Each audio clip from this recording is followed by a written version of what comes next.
right, welcome back to another episode of Take Foul. It is Monday, March 31st, the eve of April Fool's Day, as for those who celebrate. Last year, I tricked my girlfriend into thinking that we won the New York affordable housing lottery, and she was getting ready to pack the place up, and I said, April Fools.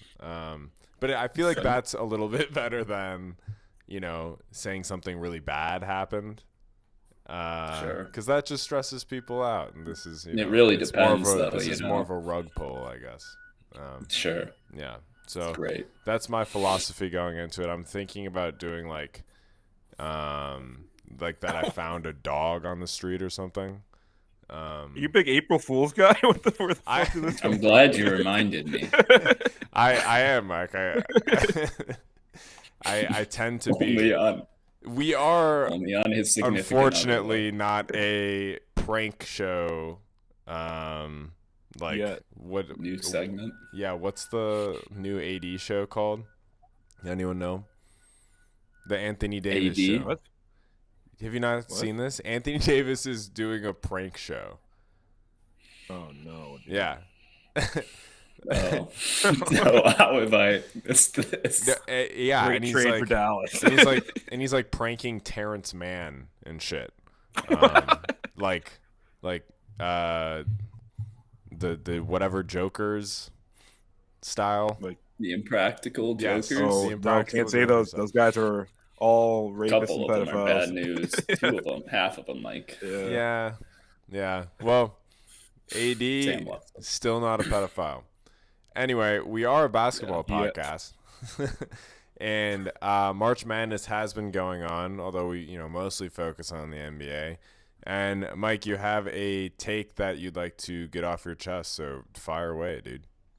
Yeah, it's just really been grinding my gears the way people are bitching and moaning about this tournament this year. Mm-hmm. I think it's been the best tournament since 2001, since Baylor won, to be honest with you. I'm thrilled there's no low seeds in the Final Four. Like, no one wants a Final Four game in which you're going in and it's like a 12, 15-point line. Like, that's crazy. Like, I think it's your seeds playing in the Final Four and the final. It's going to be more competitive games. What about like Duke Butler? That was what I said. That was 10 years. You said that was 15 years ago. 2021. You were like past 3 years. 4 in 2001. You said 2001. I said 2021. No, you didn't. Duke Butler was 2001, in seventh grade. But okay, you said my 2021. fault. You meant to say 2021. 2021 when ahead. Baylor won. Okay. There have been great tournaments other than that. Jesus Christ. All right. Well, you made a completely different. Let's move on. No, even with the Duke Butler, throughout that tournament, there were so many blowouts, and there were so many blowouts in Duke's favor up until they ran into Butler. Like, I think that was a fine tournament, but that final was like one of the only really great games in that tournament. I think there have been a lot better, probably better games in this tournament. And I think the better teams have won all these games. I think a lot of the times in March Madness, you get instances with the better team doesn't necessarily win the games that shows in the next rounds. And I think this tournament really has had everything. You've had buzzer beaters. You've had big comebacks, right? With Florida twice. You've had very close games. You've had upsets. St. John's lost in the second round. Like, everything people want, people are getting. But I don't think people are actually watching the games, and that's the issue. Well, as someone that sort of checked out a little bit, because I did have St. John's winning it all, I do think like the knee-jerk reaction right now is like there's no like 12 seed in the Elite Eight, although there could have been if Derek Queen didn't hit that buzzer beater. The buzzer beater. Yeah, I think you're right. They're having some great games. And people see 4 1 seeds in the Final Four, and then it's like, this tournament has been bad. I do think the lack of first round upsets was, it's usually kind of exciting when like a really high seed goes out in the first round. I think that's like kind of like what casuals like about it. That's me. Well, yeah. I mean, you still had like a 12-5. That's not a criticism. I'm saying that's like how casual viewers like define a good tournament, like exciting, like upsets. Like I'm But not. you still Yeah. had like the 12-5 upset. You almost had two of them with UC San Diego almost beating Michigan. I don't know. I think like this year it comes down to like by far the four best teams with the two Mm-hmm. best players, three of the four best coaches, probably the best shooter in college basketball right now, and Walter Clayton. Like I think this is what like it should be chalk. Like things should be chalk if things are working out correctly, and I think it's working out great. I don't know. I think it's been a phenomenal tournament, and it's really been. I just think it's so dumb when people get online and start bitching and moaning that we're not going to watch a 10 seed lose by 30 in the Final Four. Right. Yeah, I think it is cool that you do ultimately get to see the one seeds play each other at the Yeah. highest, most important place, which usually doesn't happen. It is interesting that like, uh, what the Ken Palm had like these four as like the best one seeds ever or something like that, Mm-hmm. right? Yeah. So in terms of like what you want to see as a college basketball fan, this is probably it. Like in terms of like things going down at the highest level, you want the highest level teams to be playing the other highest level teams, ultimately. You want the So best games, right? Like you want the best, most competitive games in the Final Four and the final, and I think this is going to provide that. Like I think when UConn won their first one, like the Final Four when they beat the hell out of Miami and then beat the hell out of San Diego State, like that was just so boring. Like even last year, it's like that was so boring, and Purdue was also good. Like I would rather watch a competitive game that's like on paper should be close rather than a 9 to 15 point spread that's gonna be a cakewalk.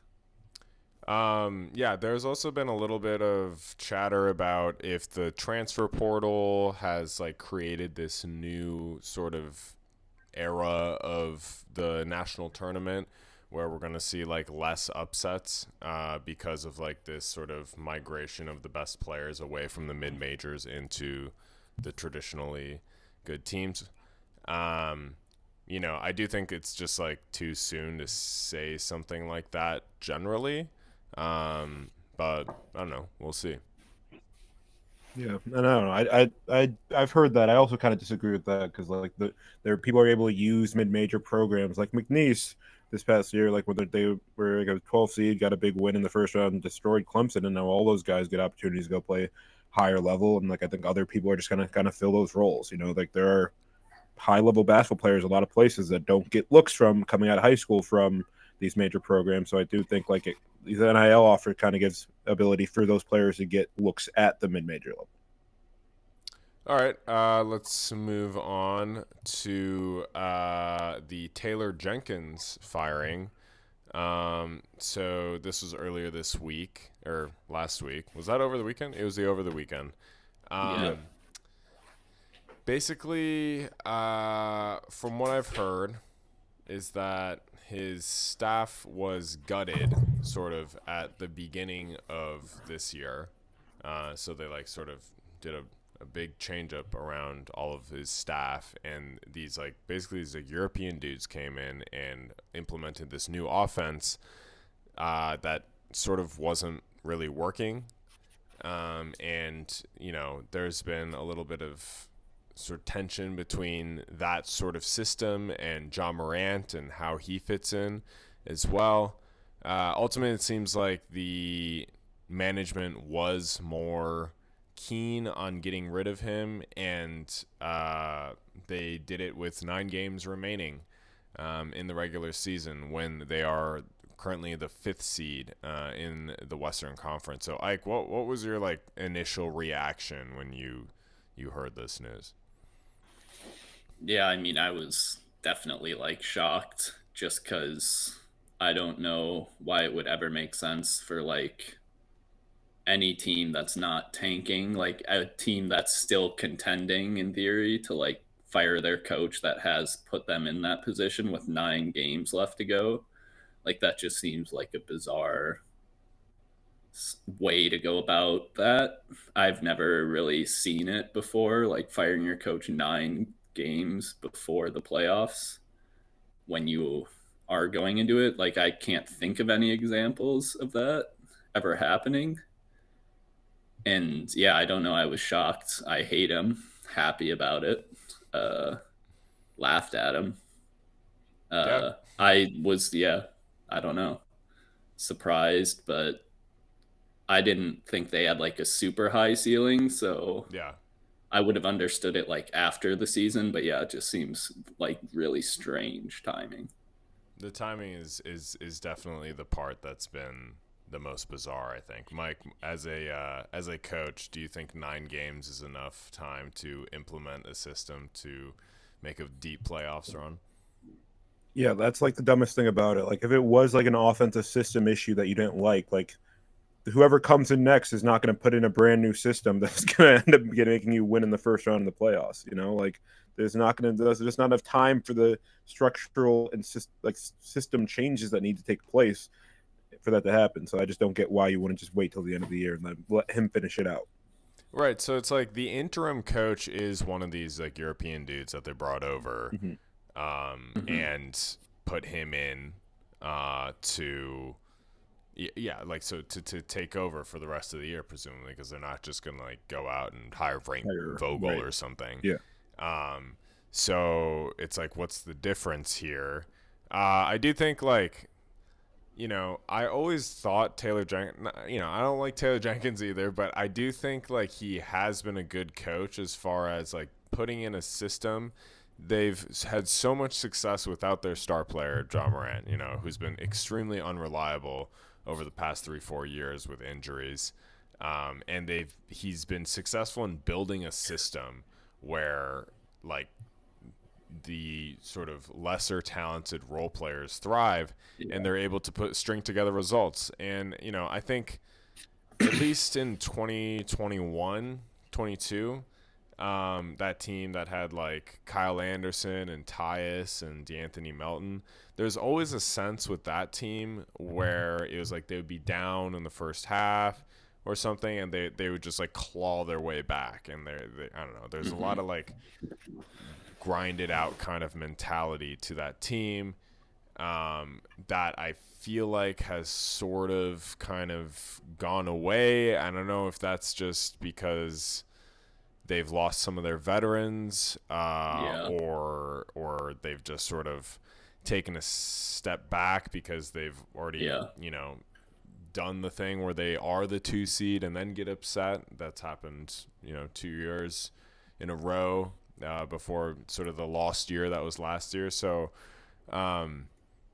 there has been like a palpable change in the sort of identity of the team, I think. And then I guess that does sort of ultimately, Taylor Jenkins is the first person to bite the bullet for that.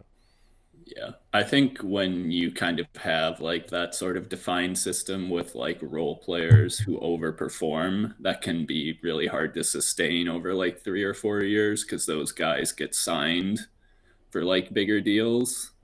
So you lose a lot of those key guys that like kind of keep you going. But it seems like they've kind of managed to keep it going in different ways, which I guess the organization just isn't like happy with. Like it seems like the organization kind of wants it to be more like all focused on Ja. Yeah. Is kind of like what I'm seeing. Yeah. Which is like, seems really unfair if that's like the reasoning behind it, though. Yeah. It's like the guy doesn't I don't even know if play that much. raises or lowers your ceiling. Like, it's like, is he? Yeah. It's like, and what is their expectation? Because on paper, it's like they're kind of where you think they would be. Like, I don't think that maybe like better the roster is better than. I don't think the roster is better than Minnesota. I don't think the roster is better than Thunder. I don't think the roster is better than Denver, but not better than LA. It's like I don't know where.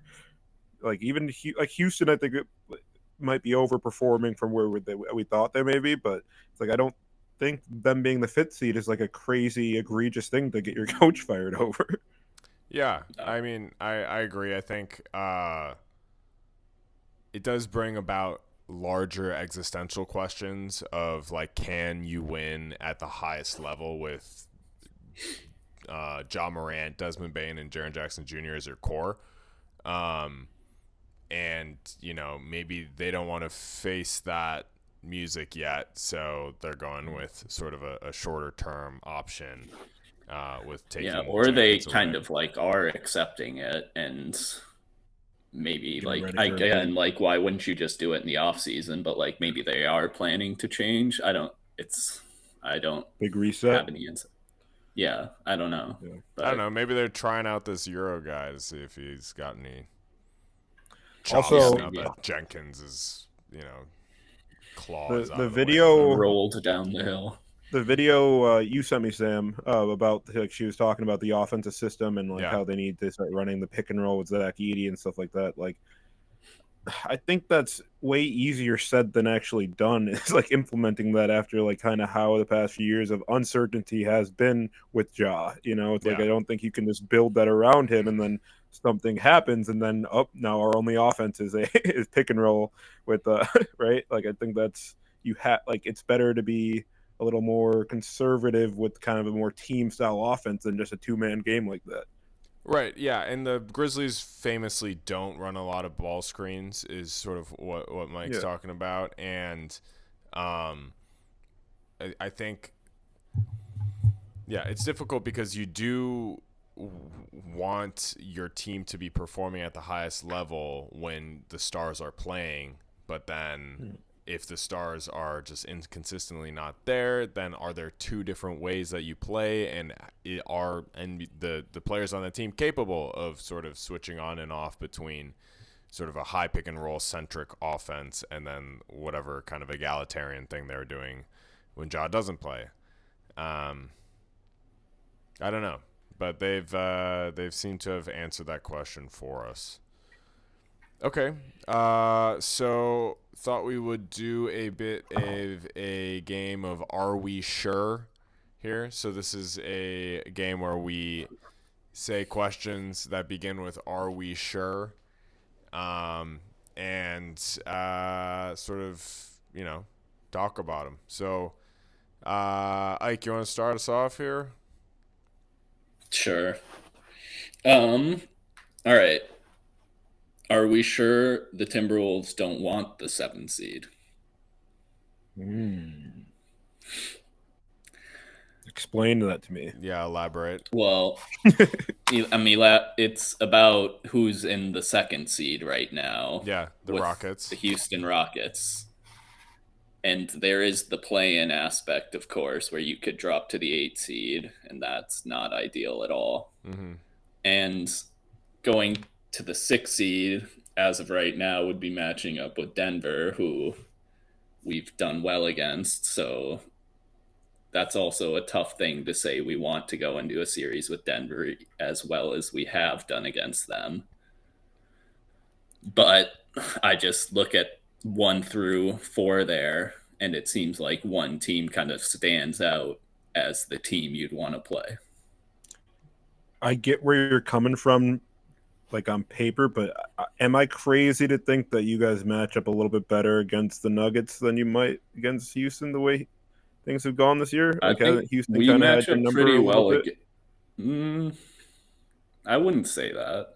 No, I think we match up pretty well against Houston, like in terms of like shutting down like their best. Like it's not terribly dissimilar to Denver. Like they have a lot more options around Şengün, but like you can kind of run similar defense against him, and like I'm not terribly afraid with our perimeter defenders. Like I feel okay about that.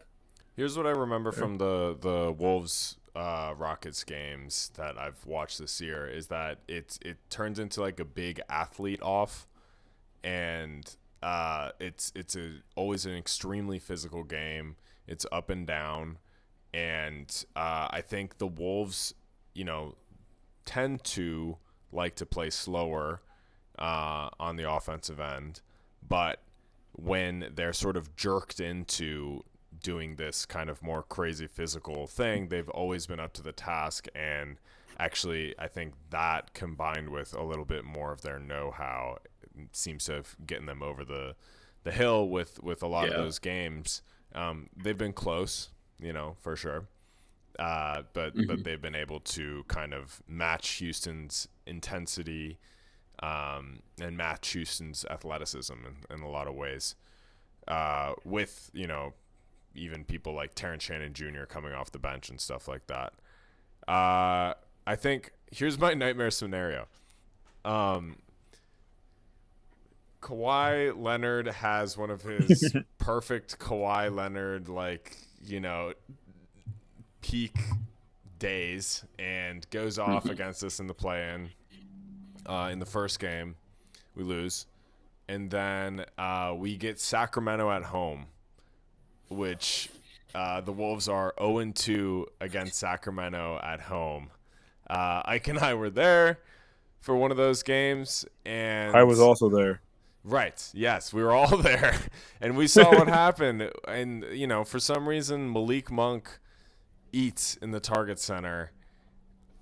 Jay Crowder was playing. Jay Crowder Is started. he still on the Kings? Yeah, Jay Crowder somehow lost that game, and whatever. That was a testament to how up and down the Wolves have been. Yeah, that was a game where the Wolves just did one of the things. They just don't play with any intensity against teams they think are bad. Right. And on that night, they just think the Kings were bad because they were starting fucking Jay Crowder. Right. Which and is fair. Yeah. Isaac Jones, was that his name? That Yeah. guy that I'd never seen before. Mm-hmm. He had a great game. Killer. Killer. Yeah. So, I think if they can avoid the play-in at all costs, Yes. I think you do ultimately have to avoid the play-in. Of course. Mike, Of next course. one. You would never try to lose. Are we sure the West is that much better than the East? Yeah. Hear me out. So outside of the Thunder, who have only lost one game to an Eastern Conference opponent this year, every other team in the top, I think 6, if my math is correct, have a worse record. That's a huge asterisk. Okay, hold up. That's a huge asterisk. Or every other team in the top 8, I'm sorry, have a worse record against the East than they do the West. Well, don't they play a So different game? for example, the Timberwolves are 13-12 against Eastern Conference opponents, while the Timberwolves are 30-19 against Western Conference opponents. We So have played the West better this year. It's a bit of an anomaly type of situation. Yes. So are we sure that the East is that much worse? Yes. And I'll tell you why. I think you could go through the standings. The 7th seed Atlanta Hawks are 36-38. Mm-hmm. And so that the Bucks are the 6th seed, and they are the first team in the Eastern Conference to have a record above 500. Okay. Question though. How many games behind the 6th seed in the West would the Bucks be? How many games Do you behind? have that available? They'd only be 3 games behind Golden State. So that raises the question: is that much worse? Yes. So Yeah. the Bucks would be the 9th seed in the West with their record right now. And here's the other aspect of it, right? The bottom 4 teams in the Eastern Conference are abysmal.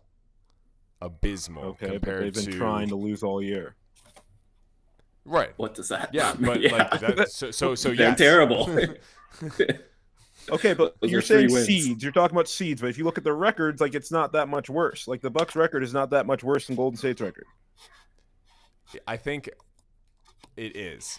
They're 40. It's not. It's 3 games. Why don't you 3 games just add up all with the 7 wins? games remaining is a lot of games. Okay, but that's Mike. not that much worse. I'm not saying it's better. I'm saying it's not. It's not how you guys are always talking about how the East is so easy. This is not a crazy take. This is the reaction here feels a little dramatic. After 8, once you get to the 8th seed, 42 wins for the Clippers, 36 for the Magic. The ninth Hottest seed, team in basketball right now. 33, which is pathetic that they're only The 33 red and hot 40. Chicago Bulls. For one, they are not the hottest team in basketball. Red hot I Chicago. would so much rather Chicago see Bulls. Chicago in the playoffs over even over Orlando. I'm sick of watching Orlando this year. It's been a fucking 33 pain wins to watch. to 37. Okay, Continues well, like your that. point is taken, Mike. Thank you. What a relevant thing to bring up. Okay, Most I'm of mine gonna are go. gonna be around those. Are we sure Denver isn't the most vulnerable top 4 seed in the Western Conference? Actually, I'm gonna expand that. Isn't the most vulnerable seed, top 4 seed in either conference? I agree with that. They are 8-7 in March. They've been playing pretty much 500 basketball since mid-February. I think Christian Brown consistently gets cooked by lead guards. He can't guard Shea, he can't guard Ant, and then they don't really have like a secondary option because if they just bring Aaron Gordon out on those players, then they just leave too much size off in the paint. They are a worse team than last year. I think Christian Brown's been playing great, and Kentavious Caldwell-Pope somehow forgot to shoot or forgot how to shoot. But I do think they're not as deep. They're younger in a not a great way. They still have kept DeAndre Jordan for some reason. And then among these losses, there are losses to Wizards, Blazers, and the Bulls. Maybe the Bulls one is maybe the best loss of those. But I think there's been a lot of talk about who's the the fourth best team in the NBA, right? Because the consensus sort of top 3 right now is Oklahoma City, Cleveland, and Boston in no particular order. And those are sort of like the ones that seem the most likely to win the NBA championship. And I think people are penciling in Denver as that number 4 spot because of, they're the 3 seed in the West, but they're not the Rockets. So they have championship experience. They have a lot of playoff experience. They have the best player in the world. These are all true. However, I think they can be prone to kind of losing focus. I think there's a lot of games that I watch where there are glaring defensive holes that they simply just don't have the personnel to cover, and get ugly. Mm-hmm. I would still say the Rockets are worse, obviously, considering my first point, but Yeah. it's not a bad. I think it's pretty fair to say that the Knicks could be definitely like scratched in ahead of them, like as the 4th best team in the league. Really? The Knicks? I mean, they have like 1 fewer win than the Nuggets. I know the record says that, but I just I feel like they're almost so a who would similar you put place. in then? I personally would put I put the Lakers there. Yeah, I mean, I don't know. The Lakers have looked really talk good. about glaring. They're scary. Holes. Another team the Bulls have beaten pretty easily. Pretty easily. Right, yeah, just a half-court heave. Yeah. Easy. Sam, I actually really agree with you. I think we talked about it at the start of the year. When you lose the depth, it makes things a lot harder, and the expectations are still that you're going to be so good. And then when you don't kind of meet those expectations, people ask questions, right? I will say, like when you have 2 teams playing their best, I would definitely still probably take the Nuggets over Houston. Like if they were going to show up and have their best game, I think that the Nuggets would still be top 3 or top 4. Sorry. Okay, Right, so real quick, Right now it's Warriors Nuggets. Do you think you guys would pick the Warriors or the Nuggets here? The The Nuggets. Nuggets. I hope so. I would love the Warriors to get out in the first round, and I do think they match up pretty well with the Warriors, but a little worried. Can I present this? This was like something I couldn't quite put into an "Are we sure?" question, Okay, go but ahead. the Rockets are plus 15,000 to win the NBA title right now. To give context, It's great that value. is even with like the Pacers.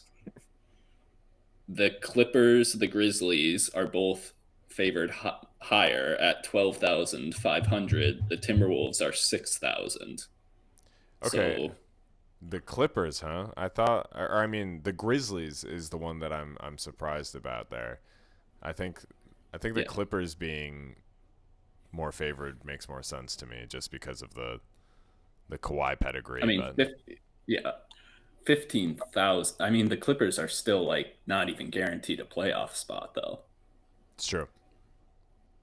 I think when you have a team like the Rockets that's so young and doesn't have that like history of like none of those guys have been there, right? It's kind of easier to give the nod to teams who have played in playoffs pretty actively, you know. Hmm. Um, I think like that's just an experience kind of piece that goes into that, like playing in those series. 15,000. That's 2.5 times worse than the Timberwolves though. Like as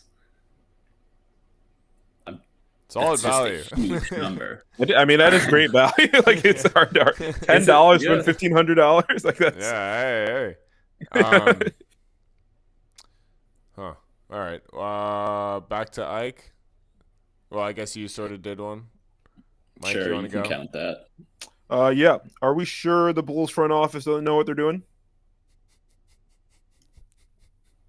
Uh, Okay, make the case.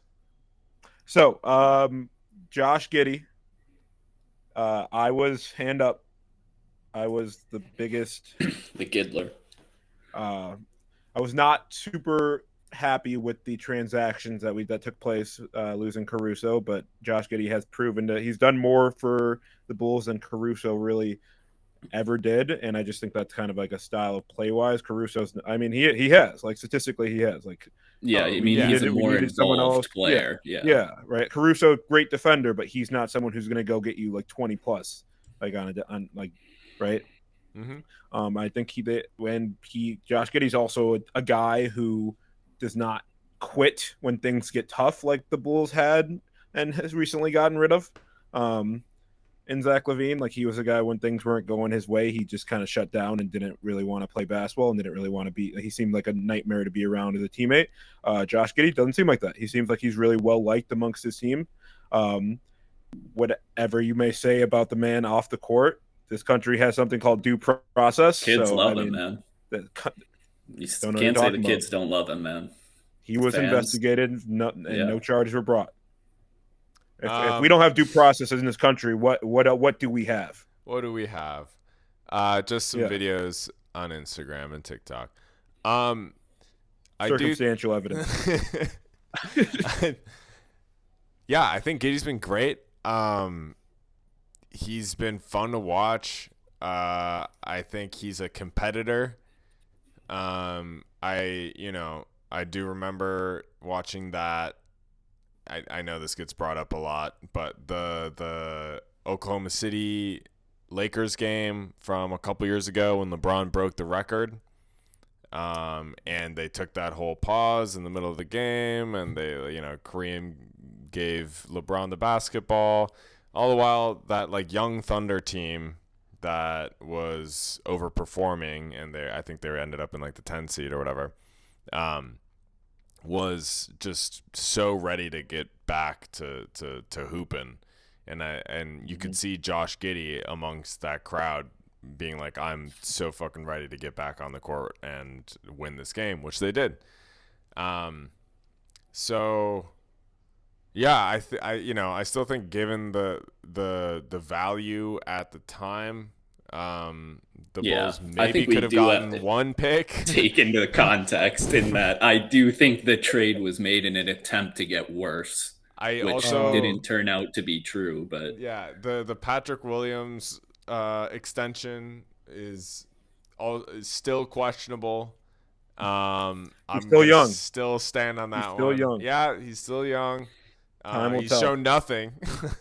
Shown zero improvement. He has the intangibles though. Right, the intangibles of that being are 6'9". really tough to measure. Yeah. Yeah, right. So that's cool. Last thing, also Kevin Herter, not bad, not terrible. Okay. Yeah, I he can haven't been shoot. locked in We on got a that. pick. We got a pick back for it with Zach LaVine. It was our pick, but we still got a pick back. So that's Pick back something. is better than Progress. no pick back. Yeah. No picks. Yeah. Yeah, and also, hey, Buzelis looks like he could be one of the better Yeah, he looks guys good. in this draft. So Kind of inconsistent, but his last 10, he's had a few 20-point games. I yeah, think. and I do remember early on, he was sometimes projected to be the first overall pick. Way back in the day. I had him high in the draft. I don't know if you guys remember. I drafted him 2K career modes ago, and long time ago. I was high on him. Yeah. There you go. Yeah, no, because he's large and he's got the tools. So we'll see what happens there. Super athletic. Yeah, go Bulls. Okay. Here's me. Are we sure that Lou Dort isn't the defensive player of the year? I had a similar question about a different player. Okay. I What's had yours? basically the exact same question. Evan Mobley. Are we sure you're saying are we sure Evan Mobley isn't the defensive player of the year? Yeah. Mike, are you I'm Dorcher chamber. Are you in the torture chamber with me? God, he just locks people down, dude. So aggressive all the time. Yeah, so here's the odds on FanDuel right now. Draymond Green is -160, Evan Mobley is +130, and Dort is +1500. Okay, and the Thunder have been the number one defense in the NBA. Traditionally, a thing that's always important to think about when it comes to All-NBA, MVP, Defensive Player of the Year sort of conversations. Best team, best player, right? So the Oklahoma City Thunder, best defensive team in the NBA, best defensive player on that team, probably Dort. And you can't probably. Well, that's an important word there. I think it is. Dort. I think it is. He's the best point in attack. Yeah, but I'm saying when you can say he's probably instead of he is by far. Well, a lot of guys on that team play great defense. Around him. A lot of guys do play great defense, but yeah. he is the best defender. Out of all those elite defenders, he's the best. Yeah, but if you're picking one guy out, sure, but I think it's a lot easier to pick out Evan Mobley. Just because his team has worse defenders? Well, I'm saying he leads a great defense, and he is very clearly the guy. Lou Dort has a lot of help defensively. I think, unlike Evan Mobley. Here's the case. The Thunder have had a lot of injury issues with their bigs, right? Chet was out for a while. Hartenstein was in and out of the lineup for a while. And so they didn't have this sort of traditional big defensive anchor that they could rely on, like a Gobert or, a Mobley even. And they've been able to sort of keep up that style of pesky perimeter defense because of people like Lou Dort. And I think there's, I think there's guys like Jaden McDaniels who are able to really shut down perimeter guys and stay in front of small guards and provide weak side rim protection help. And then there's guys like Lou Dort who don't have the rim protection aspect, but I think is probably the best point of attack defender in the NBA. And you see guys like Luka really struggle with Dort, and to guys like Brandon Ingram, in last year's playoffs, really struggle against Lou Dort, where he just sort of erases them off the court. And I think that aspect is really valuable. Also, Mobley plays next to Jared Allen, and so those sorts of rim protecting, anchoring responsibilities are a bit split between them. So that would be sort of the case against them. And then Draymond Green, like, whatever, they're the 6th seed, so no. Mm-hmm. Anything else? Yeah, I mean, this? I know I Torture Chambers fine. I would still go with Mobley, but yeah, I don't really understand the Draymond thing. Is it because he's literally their only defender besides like Jimmy at this point? Like, and those odds change because Mobley was favored like a couple weeks ago. Yeah, like 2 right? weeks ago. Yeah. Yeah. Really? Okay. I don't know what happened. Yeah. Ike, you go, and I'm gonna look something up on the stats thing. Are we sure Cade is the most improved player? Okay. Give me Dyson Daniels. You're a Great Barrier Thief guy. Yes. Great Barrier Thief. Cade went up 2 points a game, 2 assists a game, 2 rebounds a game. Dyson Daniels went from 5.8 points a game to 14 game, 2 assists to 4.5, 3.9 rebounds to 6, 1 steal a game to 3 steals a game. And he's like another who's in that FanDuel list for Defensive Player of the Year odds.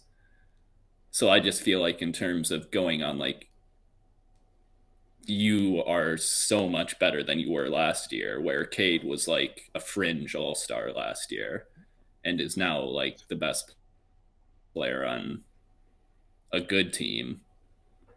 But like, yeah, I think that's fair. I think it's hard when depends on what your qualifications are for most improved, like for the voters. Like I think they have to stop giving it to guys who are like pretty good established stars. Yeah, that's fair.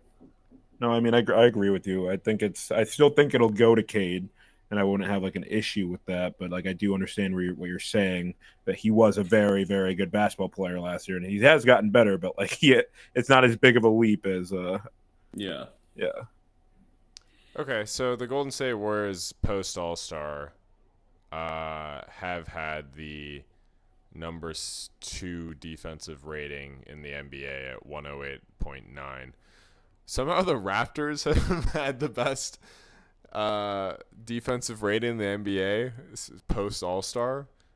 Don't know what's going on there. Haven't watched a Raptors game in forever. Interesting. Shows you that there can be flukes all over that board, so you might as well throw it out. The algorithm's not very good. Yeah. Yeah, and then just give me the team above them. Third, yeah. Scotty Barnes, Defensive Player of the Year. Fuck Scotty Barnes.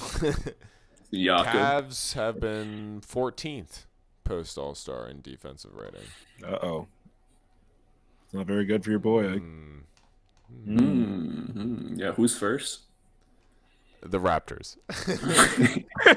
Toss it out. Yeah, Beat toss Toronto. it all out. Yeah, toss it.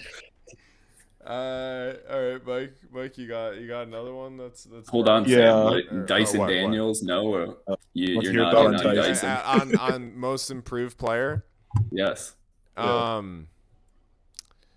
God, I didn't have time to prepare for the most improved player thing, but I do think that they're just giving a it good to Cade argument. because they're the most improved team, and he's like better. So like, come on. I think like it's an individual award. As a multi-time Cade Cunningham fantasy owner, it's not like he doesn't. He's just been a little more efficient this year. Is really all it is. Like the volume hasn't changed much, and I understand that that's big and whatever, but like has he personally improved more than Dyson Daniels? I don't know. No, it's hard to also not mention JB Bickerstaff, Right. son Yeah. of I mean, Bernie Bickerstaff. You always we know You, we know. how many times do you have to mention it? JB, he did just get ejected against the Wolves, but I still hold him in extremely high regard. Yeah, that fight was kind of wild. oh yeah. Really I feel like We haven't it's talked about that fight. we didn't talk about that. That felt super weird. it was like kind of building kind of all game. Isaiah Stewart and Holland were Isaiah kind Stewart of is a doing pest. he's just doing his thing. They were doing some off-ball stuff between like DiVincenzo and him, and I will say Dante feels like he freaked out a little bit too. well, it wasn't really just about that play. They were like talking shit for like the 5 minutes going into it. Yeah, it sounds like there was some extracurricular activity, sort of after the whistle kind of thing happening. And honestly, the players actual fight itself, Wasn't nothing much. like really happened. Like they went into the fan, so that's not good. But it's not like there were punches thrown. Why did the assistant coaches get tossed? They just kind of got in the middle of it. I mean, Like, Bickerstaff got tossed too. I did see like after the fight sort of dissipated, and then like it seemed like Nas went to the locker room because he got ejected, and Isaiah Stewart went to the other locker room. There was sort of like a second kerfuffle of the coaches in the middle of the floor. Yeah. Where I guess Bernie's- Pablo Prigioni was about to throw hands or something. Yeah. Yeah, and him, Finch, and Bickerstaff were all on like the same coaching staff in Houston, I think. So that's just another funny thing. Yeah, there you go.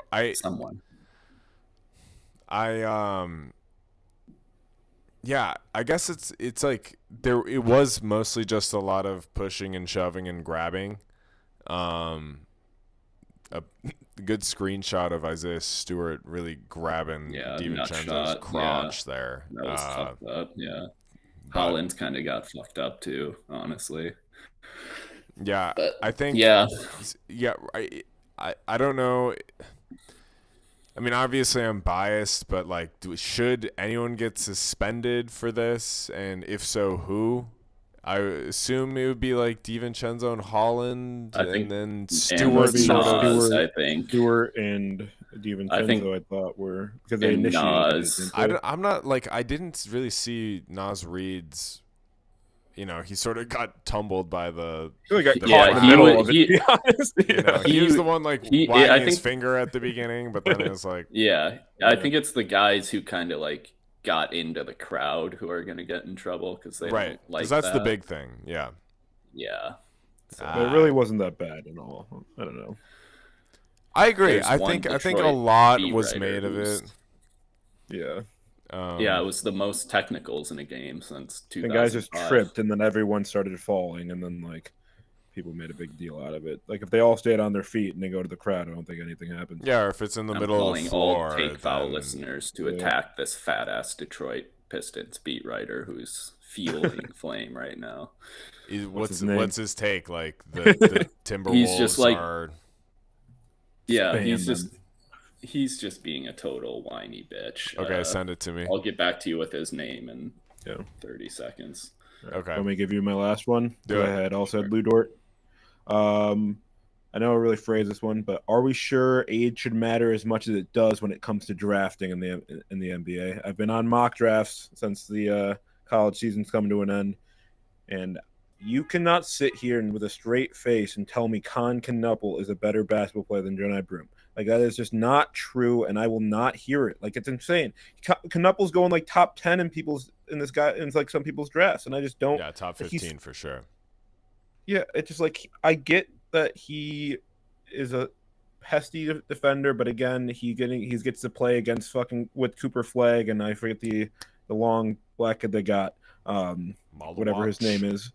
Yeah, who just blocks everything, and just like he can go and basically double the ball wherever he wants because he has such two good defenders around him, and also no one's really focused on him when he's on the court because Cooper Flagg's on the court. He's the best player in college basketball around it. Like, I don't know, it just feels like Broome is doing it has been a better player this year and has been the main focus of every single team that plays him, and no one's really been able to shut him down.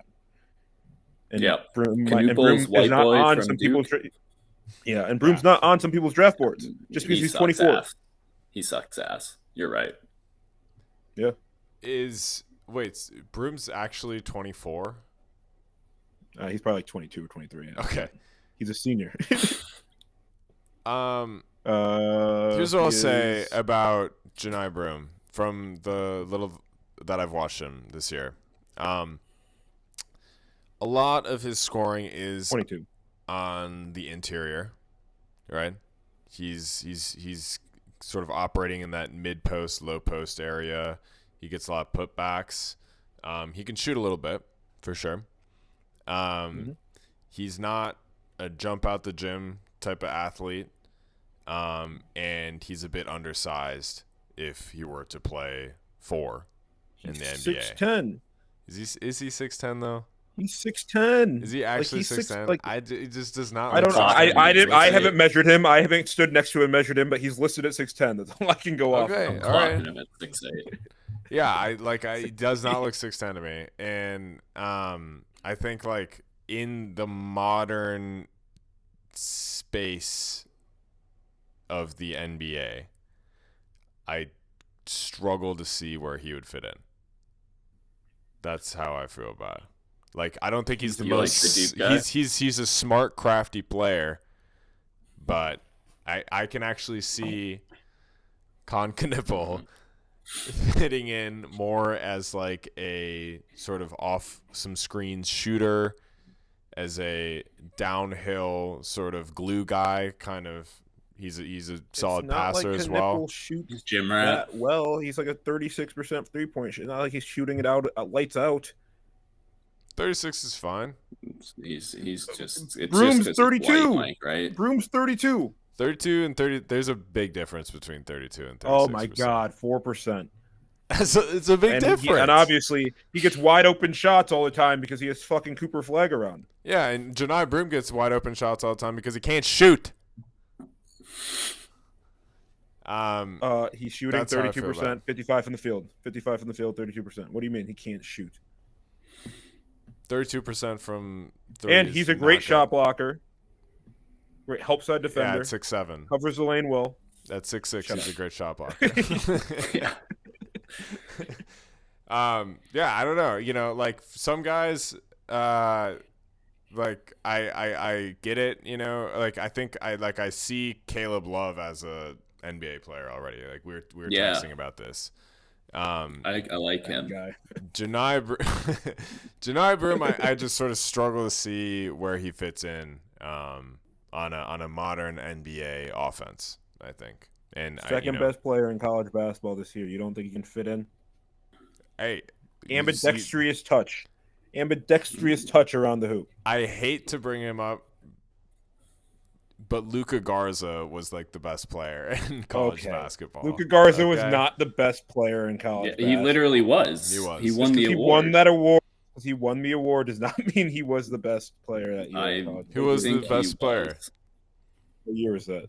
I don't know, but I just can't. You're I will not expect. That's what you're just saying. Yeah, he was unreal in college. He was unbelievable in college. Yeah. Also, great Luka Garza cameo last night too. You see that?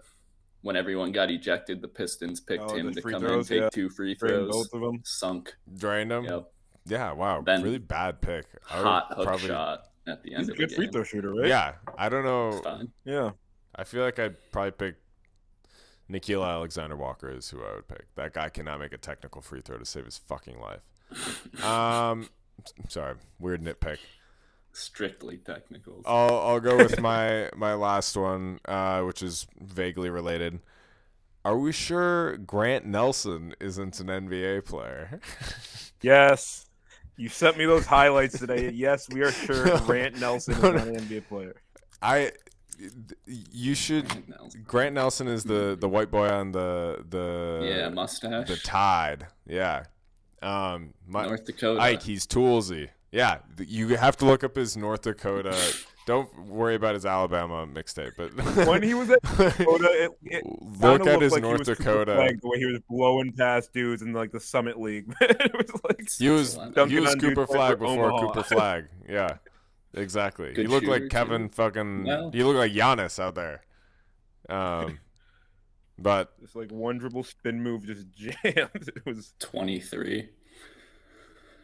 he's 23 For some years reason, old. he Just turned he's 23. gotten worse at 3-pointers every year. Well, Weird.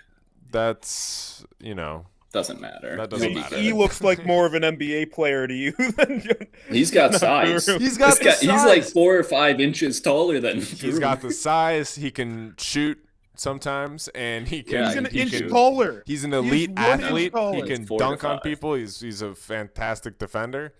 Janiyah see Broom it. kind of feet stuck in the ground. That's sort of how he plays. Sorry. Feet stuck in the ground. Incredible shot blocker. Feet stuck in the ground. All right, Ike, you have any last one to round us out here, or? I kind of combined a lot of mine off of your guys's, so no, I'm done with mine. All right. I got one last comment. I guess. Have you guys been kind of keeping up with what Colin Gillespie's been up to Yeah. I've not. on the Suns? Yeah, he's Are like we starting sure he's now. not the next? Yeah, I think I like Excuse the way me? he looks. Huh? The Suns looking dangerous. Make a little play and push. Colin Gillespie specifically. I don't know about the Suns in general. Dude, but KD twisted his fucking ankle last night. Like, Yeah. it didn't look good, I tweeted about this, but, like, I don't understand why NBA players, because he twisted his ankle in warm-ups, right? He was like, oh, no.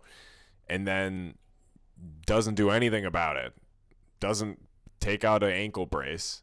And, Oh, I saw your tweet. and then it goes out and plays and sprains his ankle, and it looks bad. Yeah, I don't know. He doesn't want to play anymore. Yeah, and so Come on, this Phoenix. they're saying 1 week, so that would imply that it's minor, but like It looked like a bad sprain. yeah, and this may be the last time we see Kevin Durant in a Suns uniform. So What a I saw a story. funny tweet where it was just like, what does Phoenix Suns practices look like? It's just like, you can't imagine.